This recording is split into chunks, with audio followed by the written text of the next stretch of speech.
Well, good evening.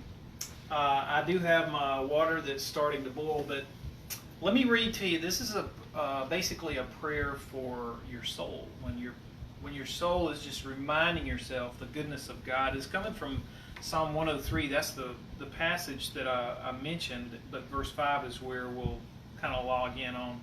My soul, praise the Lord and do not forget His benefits. What are those benefits? He forgives all of your sin.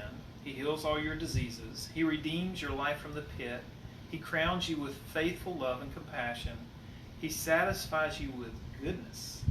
Your youth is renewed like an eagle. Your sense of smell and taste have remarkable memories. I know growing up, you can probably just walk to the fair or just drive by a fair or a circus or something like that, and you're just like, oh, the popcorn or the candy corn or the funnel cakes, all that. So tonight, I know many of you, if you've been to lots of fairs and things like that, you're familiar with churros. They're really easy to make, and the recipe is relatively easy. You can find a basic recipe on the internet all over the place. Most of them have water, butter, flour, a little bit of salt, and you can fry them or bake them. I'm going to bake them just to show you how easy it is. I have my water that's boiling. This is a cup of water that's boiling. And it says a half a cup of butter. I don't know why it just doesn't. We're from the South, so you could say just put a stick of butter in it. So that's going to melt. And also, I'm supposed to use a quarter teaspoon of salt. I'm probably not going to use as much because this is salted butter, and they said use unsalted butter. But some recipes add sugar, some don't. Some wait till the end to add the sugar. I like sugar, but I don't want it so sweet. So I'm not going to add just a whole lot. I'm just going to add, look at that, 2. That's plenty. Because the filling is what you dip it in and all that. That's what really makes it good. So let's give this a stir, and let's see how we're doing. The butter's okay. It would have melted faster if I would have remembered that it was a whole stick instead of a half stick. And I should have had this out. If it's at room temperature, it's going to melt a whole lot faster. Okay. So while that's going, I'll show you how I did one of the fillings that we're going to do. Okay. And these are really easy because what we're going to do is we're not just going to make the churro sticks. We're going to make churro bowls. And that way you can fill them with anything you want.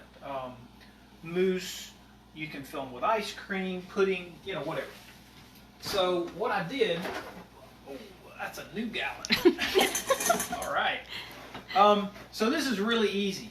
This is just instant Jell-O cheesecake mix, and save this because you'll probably want to make a pie later. But this is really all I wanted. And since you may or may not have a piping bag, what you'll want to do, and we'll turn that down just a little bit while we're doing this. This is how I made the cheesecake. I know a lot of people would say, what, in a bag? But yeah. So let's see how much milk I need. This says use 1.5 cup cold milk. Milk's cold. 1.5. That's 1/3. All right.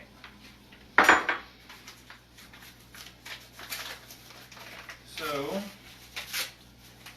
I'm going to put all this in here. And this is going to wind up being my piping bag too, because all I'm going to have to do is cut the corner off and fill up the churro bowl. So here's a 1 cup. I know I should probably be doing this over the sink because sometimes I make a mess. But that's okay. I'm doing really good so far. And if you're doing this it's sometimes better to make sure that you're not doing it next to the edge of the countertop, because sometimes it'll mess up, and once it starts going this way, it's gonna go. So here we go. You can mix it up, and you can tell when it starts getting just a little bit thick. That's when you stick it in the refrigerator, and then it will set. And make sure that you have a good Ziploc bag, not a sandwich bag. Because once you get it all in there and you start shaking it, you're going to get it all over the place, and that won't be any fun at all. All right, so I can feel that it's starting to thicken up. Yep. So now what I'm going to do is I'm going to put it in the refrigerator and let it set. That's going to be awesome. So this is ready for me to add the flour. I'm going to add a cup of flour. Let me put the milk back, because we're finished with that. All right. Now we put 1 cup of flour. We're just about there. Oh, and one of the mistakes that I made is letting this get too cooled off before I added the flour. The trick is going to be to move it from the heat and then add the flour. I have 2 eggs that we're going to add to this, and I'm using a wooden spoon because it's a lot stiffer.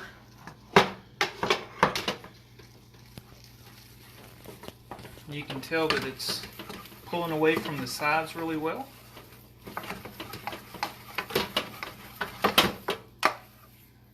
All right, now we're almost ready to add the eggs, but right now it's really hot, and if I add my eggs, it's probably going to start cooking the eggs, and I don't want to cook the eggs yet. So I'm going to set this in a cold sink just for a second or two, just to get it cool enough so that the eggs won't cook. While I'm getting some water in there, I'm going to put some vanilla. A capful ought to be plenty, which is close to a teaspoon, I guess, or half a teaspoon. All right, now you may or may not do this, but I'm going to touch it with the back of my hand just to see. Yeah, that's still pretty warm. I'm going to spread it just a little bit. Now the professionals, they'll use a time lapse and they'll show you that, well, okay, it's cooled off, but we want to make this now. All right, yep, that should be good enough. So now on this, you can add them both at the same time. Most people are going to say just add one at a time, and it'll look like there is no way that's going to mix. So I'm going to show you, if you start panicking and thinking, man, that's going to take forever, what you do is you have a bowl. If you have a bowl like this, it's just round, then if you think it's not going to mix up, then take all of it and put in a round bowl. It's going to be a little easier to stir, and it may even be a little easier to get it into your piping bag. Alright? Alright.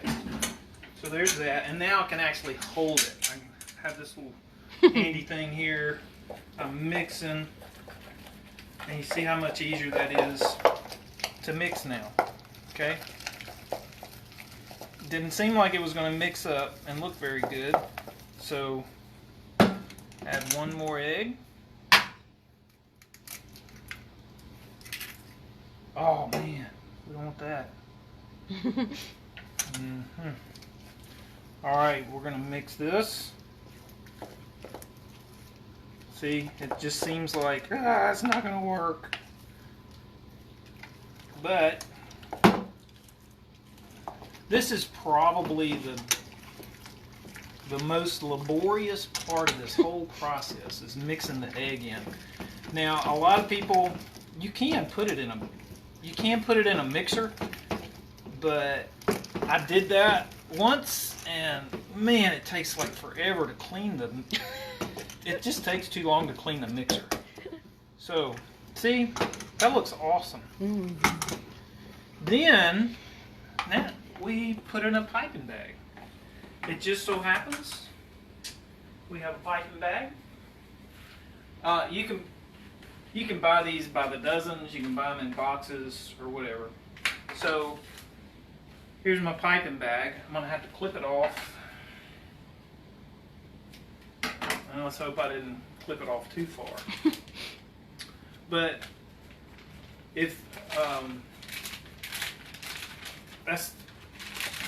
you're wondering about, okay, it really does smell good here because, as usual, I probably have something already ready to fix. All right, so that's down in there. We're going to put some dough in here. I know, I'm being really messy. I probably should have. I'm working on it, y'all. The thing is just the experience of, boy, this is fun. Because I know it's going to be delicious when I take it out of the oven. So, just to give you an idea of what we're going to do, this is a mini muffin pan, okay? I guess you could probably do a full-size one, but if you do a full-size one, you just got to remember that you're going to wind up eating too much. And see, I already forgot. I'm supposed to do every other one, and I forgot where I started. So now I'm just going to do them all. All right. So here we go. We're going to put these around. And every other one, because you know that as okay, and just so you know, I did have the oven on 400. It's preheated. It's ready to go. And you can see, if you were gonna fry these, you would put them on here, stick them in the refrigerator, and let them get stiff. Because right now you wouldn't be able to fry them. It'd be like making a funnel cake. So, whoops, missed a little bit.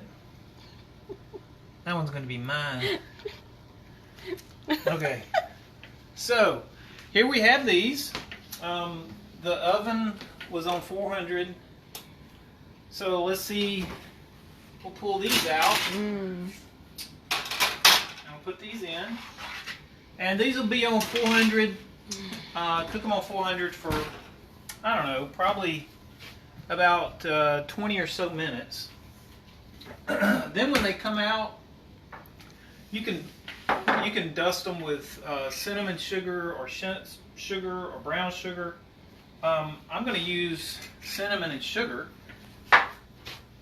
And don't worry if you don't use all of this, because you can always save this cinnamon and sugar for cinnamon toast in the mornings.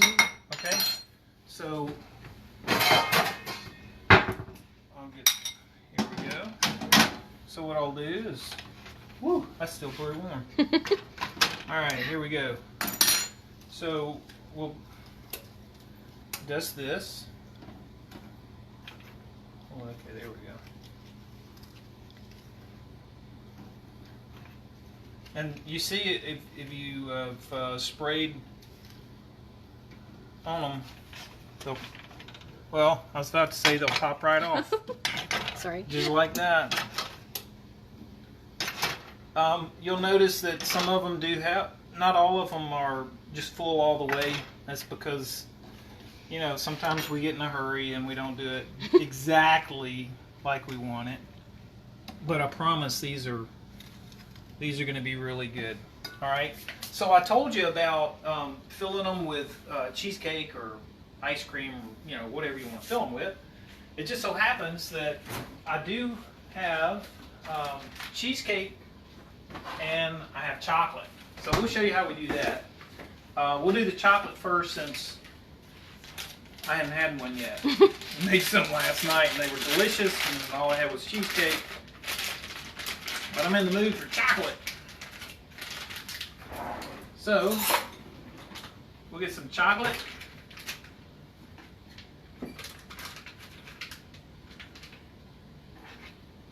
Alright.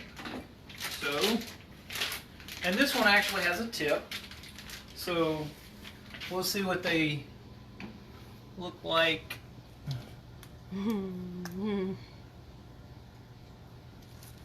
Here's a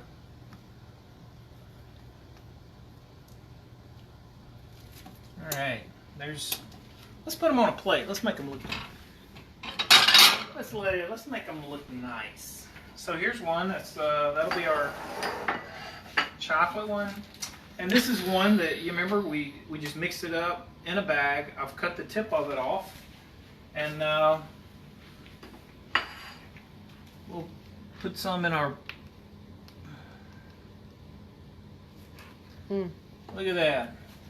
See, so y'all, this is so possible that the ones that you can make, they're going to be delicious. You can get any pie filling really that you want.